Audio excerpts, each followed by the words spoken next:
Dewi Persik kekeh dirinya 100% benar meski sudah fitnah ketua RT dan sopirnya budak. Pedangdut Dewi Persik tetap kekeh dan ngotot bahwa dirinya benar meski terungkap bahwa tudingannya ke ketua RT yang meminta uang 100 juta rupiah adalah kesalahpahaman dan salah dengar sopirnya.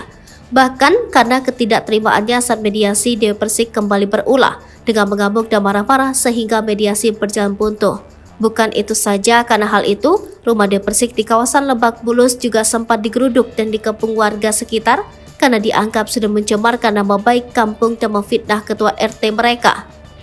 Pernyataan bahwa dirinya tetap merasa benar diungkapkan kembali oleh Dewi Persik di akun Instagramnya @dewipersik9. Buat mas-mas yang terhormat, masjid nitip loh cuma 15 menit menurut versi orang Pak RT yang diwawancara. Toh dagingnya buat warga loh, sapi juga keperluannya untuk berkurban, bukan barang buat keperluan pribadi, tapi buat masyarakat. Apa Anda selaku sesama manusia tidak mau membantu menolong? Janganlah arogan dan egois, apalagi kita sesama manusia harus saling tolong menolong mas yang terhormat, tulis Dewi Persik. Kecuali lain halnya kalau saya nitip barang pribadi yang dipakai pribadi. Let's say mobil diparkir dan dititipkan di masjid, itu kan jelas barang pribadi. Wajar kalau RT atau masyarakat sekitar tidak terima.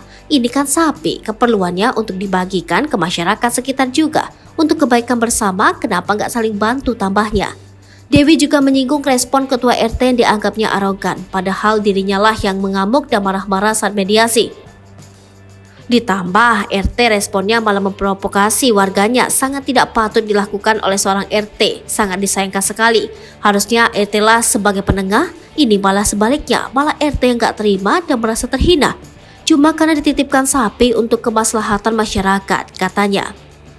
Bukan masalah siapa duluan yang harus ke RT atau PRT yang ke rumah saya, tapi ini kan sikapnya yang emosi dan dia akui emosi kok pas mediasi sama ART dan sopir saya.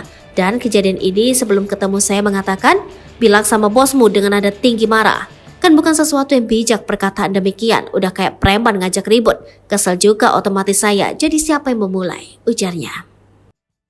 Masalah minta maaf itu gampang, cuman sikap Pak RT-nya ini menurut saya arogan. Kenapa?